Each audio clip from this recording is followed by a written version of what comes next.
Nag-report po ako na may possible pong... I'm not saying that you reported. I am saying that you confessed to him that an amount of something like 7.3 billion was really wasted on flood control projects. Wala pong ganong teorya po, Your Honor.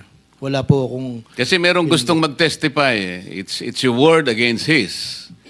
Kasi nakonsensya na siya, gusto niyang talagang sabihin. Your Honor, yung pong amount at bilang, wala po talaga po akong binanggit kay Secretary. Kasi palagi mong sinasabi, ayun, kamukha nito, palagay mo gusto na nating tanggapin ito. The DPWH already submitted 2 cases of ghost projects. Ito yung sa May Capis, Taliptip River, Package B, Barangay Perez, Bulacan, Bulacan. At saka yung Riverwall, Purokpor, Barangay Piel, Baliwag, Bulacan. These are reported ghost projects just submitted to this committee. At ito'y teritoryo mo. Ghost ito Ang nakalagay rito, nagkaroon na ng show cause order dito. Ikaw, Henry Alcantara, ADE, Bryce Erickson Hernandez, ang mga liables yan, accountant, cashier 2, project engineer, materials engineer, and so on and so forth.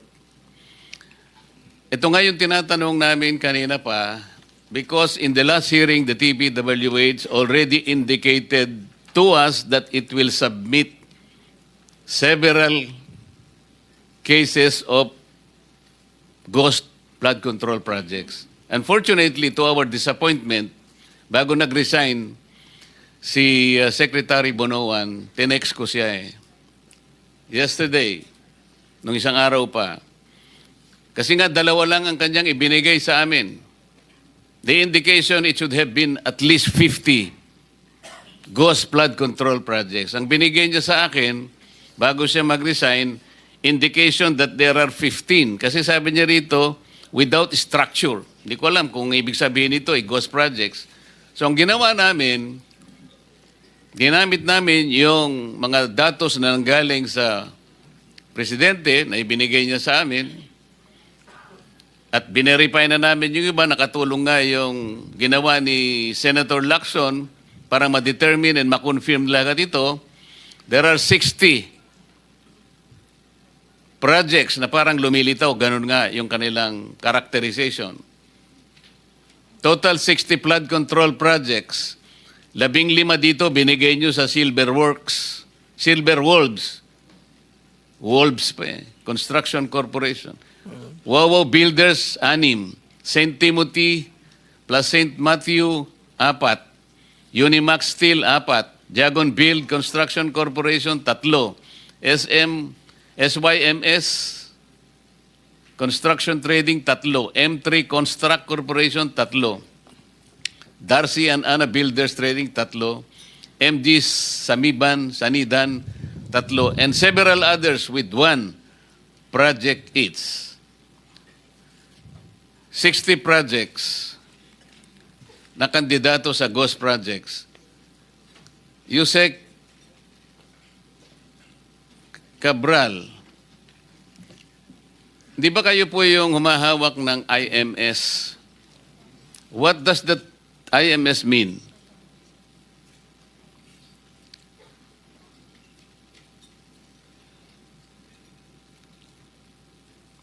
Your Honor, I think 2 weeks ago, nire-assign po sa akin ni Secretary yung Information Management System Information Management Service. 2 weeks po. But before that, it was lodged with the Undersecretary for Technical Services. Mabuti sinabi mo yan kasi ayaw ko na sana ang tanong kita dyan. On July 22, 2025, the IMS was assigned Opo. to Yusek Ayapana. Opo. Tama? Opo. Ayapana is handling... The Technical Services, Your Honor. Teka muna. Ayapana is handling National Building Code. Tapos ibinigay ni Secretary Bonoan ng IMS sa kanya. Nakakapagtaka, 2 weeks later on August 6, 2025, paano napunta sa'yo? Ikaw planning service ka plus PPP. Tapos napunta sa'yo ang IMS. Hindi ko maintindihan. Kaya nagbibiro nga si Ayapana eh. Baka gusto mong kunin pa rin yung building code, sabi niya sa'yo, di ba? Tama What po. is IMS? Information Management Service, Your Honor, Mr. Chair. O anong ang ginagawa nun? Yun po yung nagmamanage ng mga system at saka mga computer system po ng DPWH. No nga, pero tentative yun, di ba? Walang ano yun. For budgeting purposes, For budgeting purposes po, ang kailangan lang nila mga computers, mga software, mga ganun po. kaya nga hindi siya reliable na pangbantay sa project. PCMA is Project and Contract Management Application. Tama po, Your Honor. Meron kang access dito. Di Lahat ba? po ng executive committee members ay merong access po sa PCMA. Ikaw ang may hawak din ng MYPS. MYPS po, multi-year programming system ay under ng planning. Yung PCMA po ay under ng Bureau of Construction. Kaya nga, hawak mo pa yung RBIA. Ito yung Roads and Bridges Information Application. Yes, Your Hawak mo Honor. rin yung HDM4, Highway Density Management 4. Mga application po yan, yung RBIA po ay database ng lahat ng national road and bridges asset. Yes, ng ang tinatanong ko DPWH. lang, hawak mo lahat ito. There's a planning po. IMS, may access ka sa PCMA, hawak mo yung MYPS. Alam nyo kung bakit tinatanong ko sa inyo ito? Yes, Your Honor. No. The purpose of PCMA, ito to provide a centralized, efficient, and transparent platform for monitoring all DPWH infrastructure projects and contracts, including those by administration and negotiated contracts. Tama? Tama po, Your Honor. Yun ang purpose. As to functionality, sabi niya, real-time monitoring.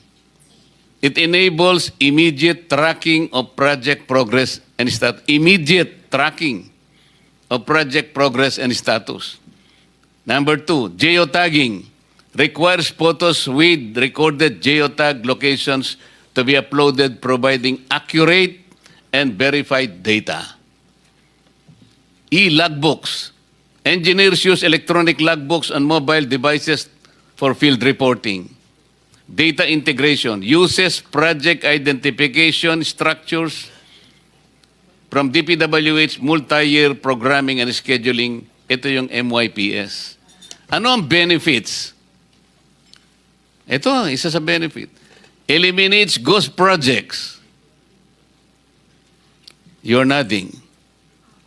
Eliminates ghost projects. Real-time geotag reporting helps identify and prevent the creation of phantom projects. Meron kang access dito eh. Meron kang MYPS. Lahat ng system, lahat ng application nasa sayo. Paano nagkaroon ng ghost projects? Your Honor, Mr. Chair, yung pong report na nasa PCMA ay meron pong yung pong lahat ng proyekto na 9,000. Real time nga ito eh.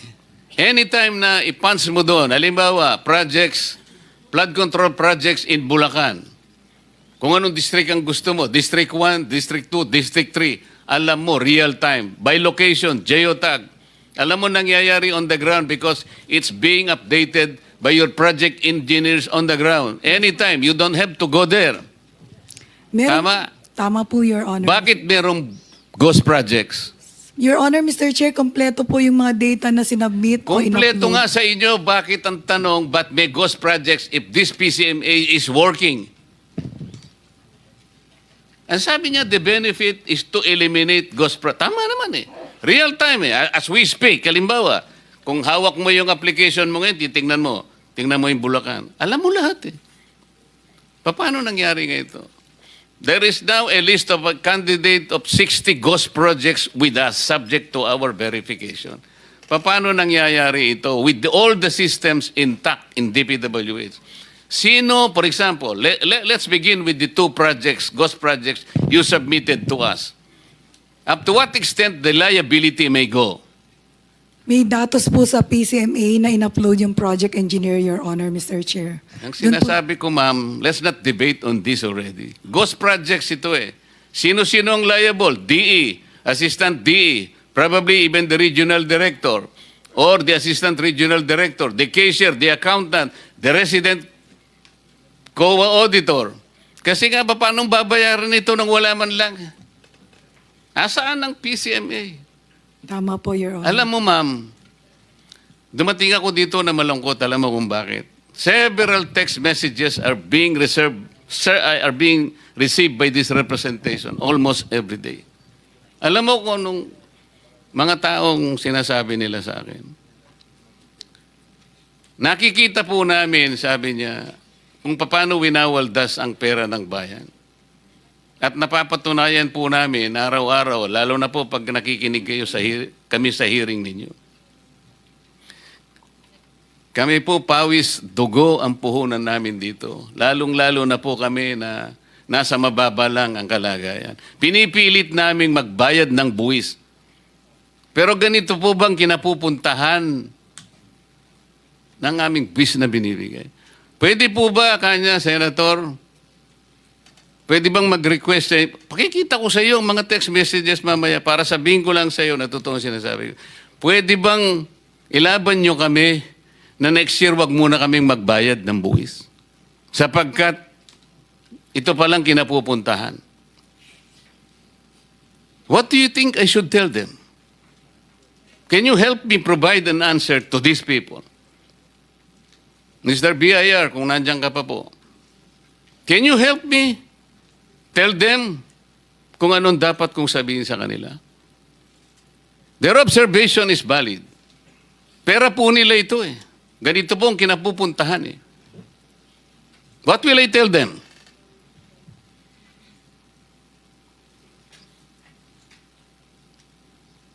Yes, ma'am. Baka gusto mo sumagot. Tama po kayo, Your Honor. No, I'm asking you to help me. Yes po. What will I tell them? Ito pa po yung sinasabi ng iba. Bakit po ngayon lang nalaman? Abuti po ang presidente nalaman niya after 3 years. Ganito na po palang nangyayari. 545 billion pesos.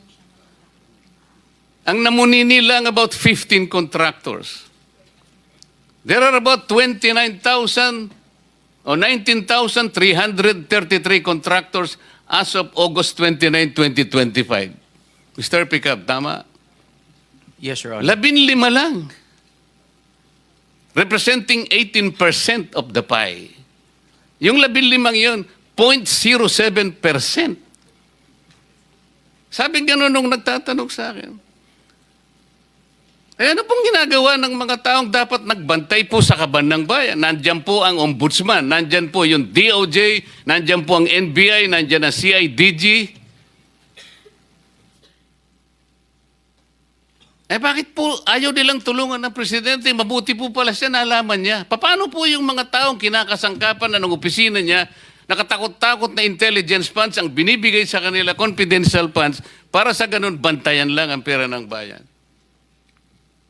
Katulad halimbawa po, ang pulis.